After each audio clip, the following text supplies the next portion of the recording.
Welcome to the Industry Show.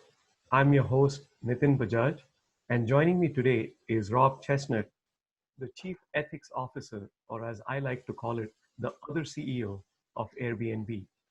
Rob, welcome on the show. Thanks for having me, Nitin. It's our pleasure. So tell us who's Rob. Tell us what? Tell us who's Rob. Who's Rob? Wow. I think I'm a rules guy. I was a federal prosecutor for 14 years to start my career, and then I started eBay's Trust and Safety Department. I've been a lawyer for 35 years.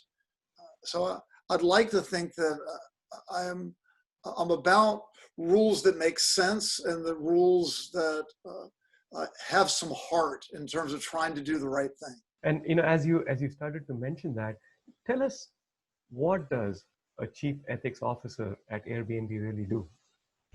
Right. And to be clear, I don't think a company needs to have a chief ethics officer in order to have integrity. I think that, in an ideal world, you want a CEO who is committed, and they are in many ways the chief ethics officer. You want all your employees to feel empowered. Now, I do think that a chief ethics officer can help create the environment where that happens, where they can create an awareness about the importance of integrity.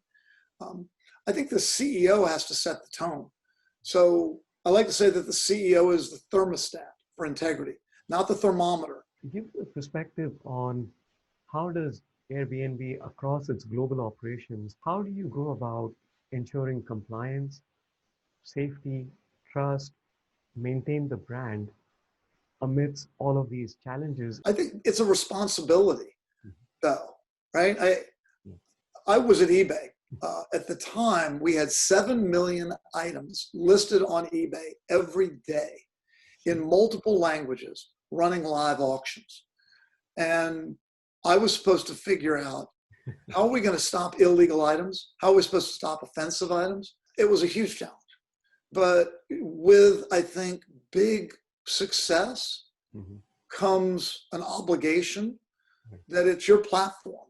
You've got to figure it out. And I don't think the world is too terribly forgiving once you attain a certain level of success. But you know what? You invest, you come up with creative technological solves.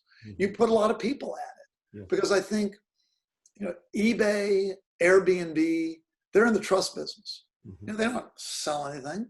They help other people. But that at the core of what they do is build trust. And what we are now starting to see is what I would call the cancel culture. Who is or has been your North Star? I don't think of it as cancel culture. I think of it as an integrity revolution. In the old days, not that long ago, I think we were more in our own lanes. Business was worried about making a profit, hitting a quarterly number. We're over here, right? Each of us was worried about ourselves in a lot of ways. We weren't worried about climate change. I think we realized that what happens in one part of the world to one person impacts all of us. If you're an employee of a company, if you're a customer of a company, and the values of that company don't align with your personal values, more and more that information is at your fingertips.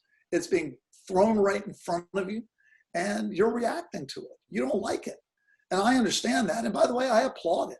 Now, there's a danger. We're so quick to form opinions, so fast in pulling the trigger and saying bad, bad, bad, bad, bad, that it can be a little overreactionary sometimes. With all of this information, I think has to come a bit of a recognition that let's see the world through the other people's eyes for a moment. Let's make sure we get all the facts before we start jumping on a bandwagon. Nonetheless, we need change in the world. Let's talk about your book now. First off, congratulations. The book just came out and is doing great. Tell us a little more about the book. The book is about how to drive integrity into the culture of your company. It was really inspired, I think, initially by Me Too and some of the issues that folks at Uber, Uber's right down the street from Airbnb. Yeah. I'm a big fan of learning from other people's mistakes when I can. And it struck me that I can't assume, like with discrimination, I think Airbnb just assumed and didn't think about it. I didn't want to just assume and not think about other ethical problems. So we embarked on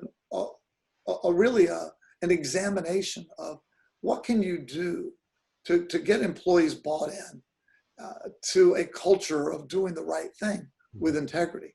We ended up doing some things that were incredibly well received by the employees. They loved being part of a company that genuinely cared and was trying to do the right thing. And I saw that it made a big impact on the culture inside the company.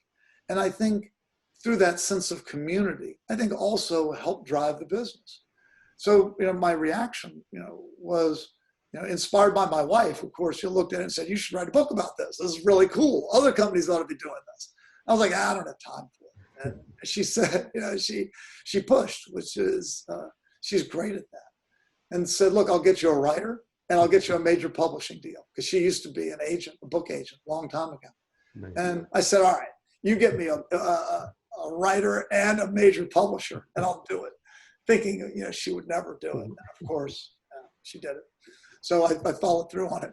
And by the time it was over, I really fell in love with this concept of companies being a lot more intentionally engaged in trying to do the right thing, because I think the world needs it like never before. I think the world's demanding it. Let's talk about immigration. What's your take on it? I'm someone that loves to travel. I love new experiences. I deeply believe in the power of bringing in diverse voices and diverse talents to make you stronger.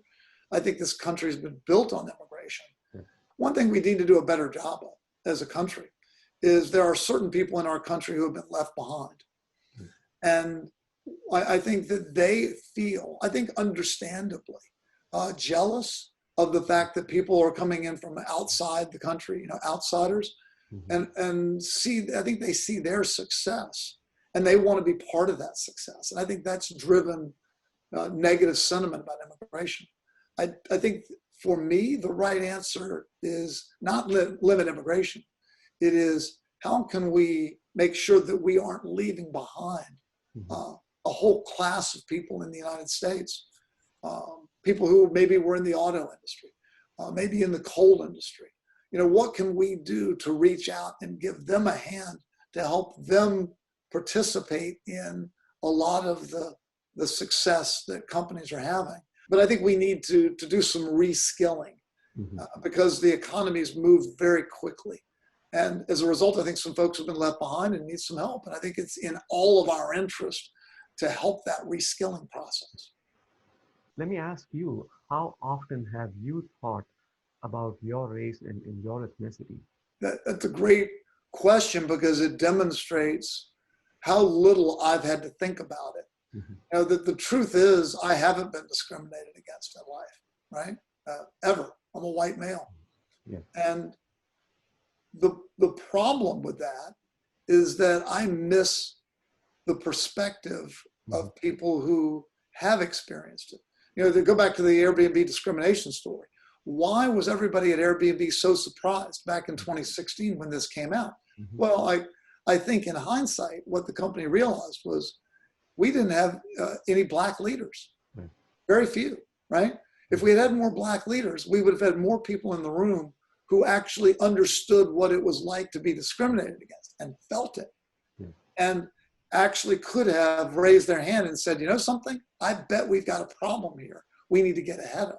Look, now I think about it more because when I walk into a room, I look around at the faces. If everybody looks like me, I think we're not set up for success.